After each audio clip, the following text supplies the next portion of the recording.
The area I have for these girls is approximately 25 or 30 feet by probably a good 20 feet. And so they have, in the summertime, as you can see, there's trees everywhere, so they're well shaded. They are a cold weather type chicken. They don't really like the heat, so they're not going to be a good chicken for someone that lives in an extremely hot area, you know, far south than where I am. But as you can see, I put hay out in there, I have old hay, and I spread it out and put it in some piles and let them kick it around and spread it out. And you can see that they will go out in the snow, as you can see areas where it's trampled, but they don't very often. They're not much fond of wading through the snow, but they sure don't mind coming out on the hay. Just keeps their feet off the ground, and they spend most of the day outside unless it's extremely cold and windy.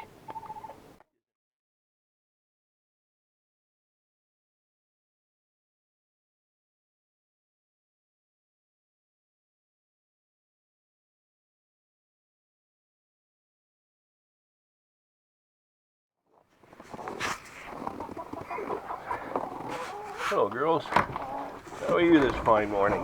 Hello. Oh, water's gone. Okay, you're hungry, are you? Oh, we said we have one egg. You're getting kind of slack here, girls. Having a hard time holding this camera here. Okay, so I feed these girls a mixture that I do myself. Sunflower seeds. There's usually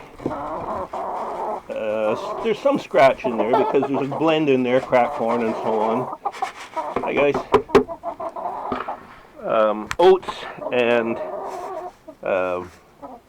wheat, actually, a lot of wheat, barley when I can get it.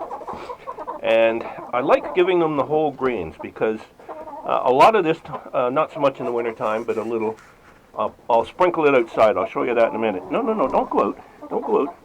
No. And sneaking out behind me here. And oh, I got a bunch of eggs. What happens is that they don't necessarily get all of the grain that goes out.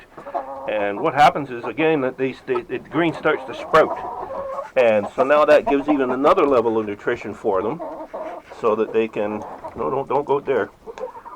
So they can eat that as well. So let's collect our eggs here. My glove off.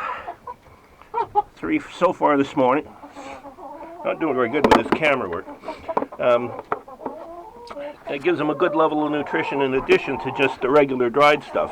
You'll never get any of that from layer pellets. The trick, of course, is to try to blend, the protein levels and so on. But that's available online if you want to look up what potential protein levels are in each item. And they seem to be doing pretty good. They look healthy enough to me. What I do is I make sure that they have plenty of oyster shell,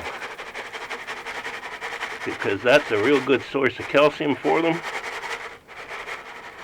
They have it on. Now, this stuff can be kind of harmful in large quantities for the roosters. Since they don't lay eggs, they certainly don't require nearly as much calcium in their system. And if they get too much, it can actually be detrimental to their health. So this is a separate feed bin, as you can see, from the regular food, so that the hens can come over here and take it as they want it, and the roosters aren't forced to. And you can see here, we have one of our girls. So we just got the 3 eggs this morning. That was not even an hour ago. And we have this young lady in here adding to it. And I noticed in the last 2 nest boxes here over the winter, they've used them as, for some reason, as pooping stations.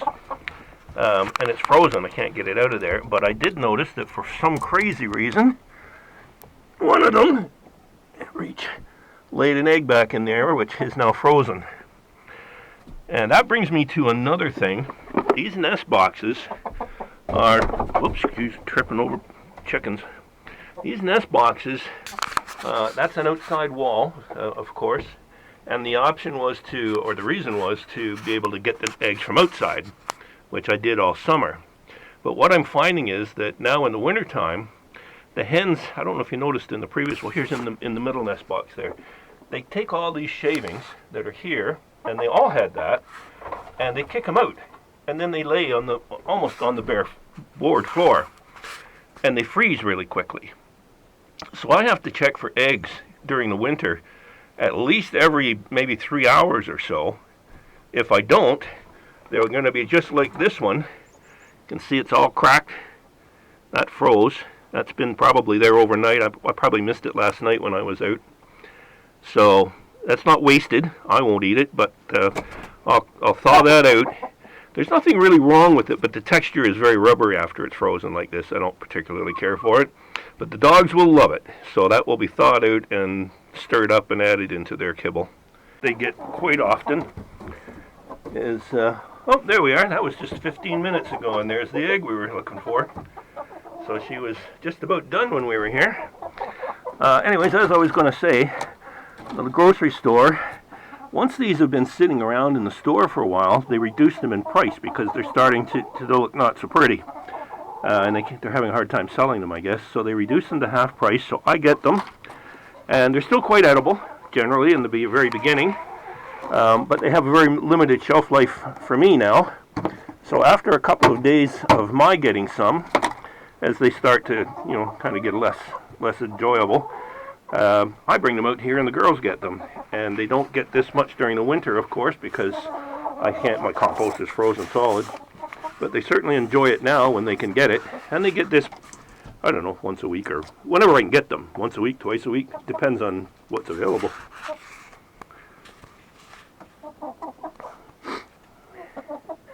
As you noticed here, I have a couple of different breeds. My intention was to strictly have the Chanticleer chickens, which is this big boy right here, and most of them, almost all of them. But I was having a hard time getting them a couple of years. In fact, I was having a hard time getting them at all. There are no breeders anywhere in my neighborhood. So I had ordered from the local feed store this Azure Blue, which is the white one there, 2 silver-laced Wyandottes, and this one here is a Black Moran. There was 2 of those, and those are the ones that I ended up with. And I had no sooner ordered them, and they were basically on their way. I get a call from one of the farmers that had a cancellation and said I could get the Chanticleers from them, but it was about a 2,500 kilometer trip. However, I wanted them. I'd been trying to get them for, nearly 3 years. So I made the trip. You've seen that in the beginning of the video. So now I have a little bit of a mixed flock, but all the roosters are Chanticleers. So I can keep my Chanticleer hens and any little ones that I hatch out pure, and I'll let these others live out their life, and they're providing eggs. I'll tell you that Blue Azure, or Azure Blue, is, there was 2 of them. One of them escaped and just disappeared, but that girl lays the blue eggs. That's the only one I've got that lays the blue eggs, and she pumps out darn near an egg a day in the summertime for sure. Like, she is a top producer, and I'm tempted to get a couple more of those because she really cranks them out. There's been a lot of discussion on different YouTube channels with regards to raising or supplying your hens with food other than having to purchase it in bags from the various feed shops. So that's partly what spurred my thought of the kind of greenhouse combination to the hen house. So this is the area that the hens walk around in the summertime. They seem to follow the perimeter quite a bit. This fence right in front of me here is the one that I'm going to move a little bit. So I think I'll go around to the front again and talk about it, because there's not a good view here. We started. That's the area where I was just standing right there. So what we'll do is we'll extend this area here in a hoop house so that the hens can't get past it and escape, with a small hen house door, as I mentioned back there. The discussions that I've heard on different channels and different people revolve a lot about trying to keep the costs down by growing or supplying your own food for your chickens, any of your animals, I suppose. So here's my thought on how to do that. If you've got enough land that you can dedicate to that, and you've got the time to do it, and probably even worst of all, you've got the expensive equipment to do it, such as a tractor and a plow and on, that might be a viable opportunity for you to do that, and you could grow several different grains. But for the majority, I don't want to invest that kind of time, effort, or even money into bigger equipment than what I've already got. So what we're going to do here is, as the greenhouse grows the food, for me, it's also growing all those extra leaves, as I mentioned, that can then be turned back in and turn the hoop house into my indoor, basically, or in hoop house compost pile. As the chickens are allowed then in the fall to come in through the little chicken house door, they're going to be able to access that, and that will supply a lot of greens and food for them, and they'll scratch around through it, and they'll do their little poops in it and so on, and enrich. In return, they're enriching it back to a better place for me next spring to plant. But there's more than just the greens that they're going to get out of it, because as I pile hay and leaves and greens, all of the different things that I can get, worms and pill bugs and all kinds of little creatures are going to start to migrate into that area, especially in the fall as it gets colder, and that starts to compost and creates a warm area. That'll be nice for the chickens. It'll also attract a lot more of those little bugs. Those little bugs, in turn, as the chickens scratch through there, will provide a lot of protein in a very natural way for them, and that will not completely cover my feed bill, but it will certainly add a great deal to it. And we're not talking about a huge hoop house. It's probably going to be 12 by 16 maybe. So we'll see how it works. I don't have a lot of hens. I'm going to have probably about 15 hens in there, including roosters.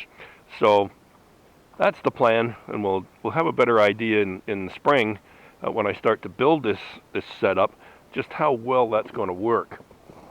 And I've got hopes up for it. It seems like a really good, positive way to do this, and it benefits both the garden part of the greenhouse in terms of growing my produce, as well as the chickens for supplying them with food, and in turn me with eggs. This area here inside the chicken run will be turned into basically a chicken food forest in the spring when the snow goes, and I'll revisit that in the spring when I'm doing it to show everybody what I mean. But what I'm going to do inside this area, this was all vegetation when the chickens first came in here, and it didn't take them very long at all to clean this all out to nothing. In fact, they've scratched the dirt right down into so that there's exposed roots. So I'm going to take the offcuts, the irregular ground here, I'm going to take the offcuts from the mill, those sort of half rounds that you get as you square up the timbers, and I'm going to bring them in here and I'm going to lay them out in several different locations, and a whole lot of leaves and all sorts of that forest duff kind of stuff, and hopefully that will encourage the timbers on guard there. Hopefully that will encourage grubs and worms and all sorts of little things to start habitating in here, and that will give the chickens the occasional little treat that way, since there's just far too many predators to allow them to run free. So unfortunately, I have to provide the most free range I can within a safety enclosure. But like I said, we'll revisit that in the spring, and with hay and leaves and soil and some rocks and those half log pieces and so on, I should be able to establish a pretty decent little food forest in here.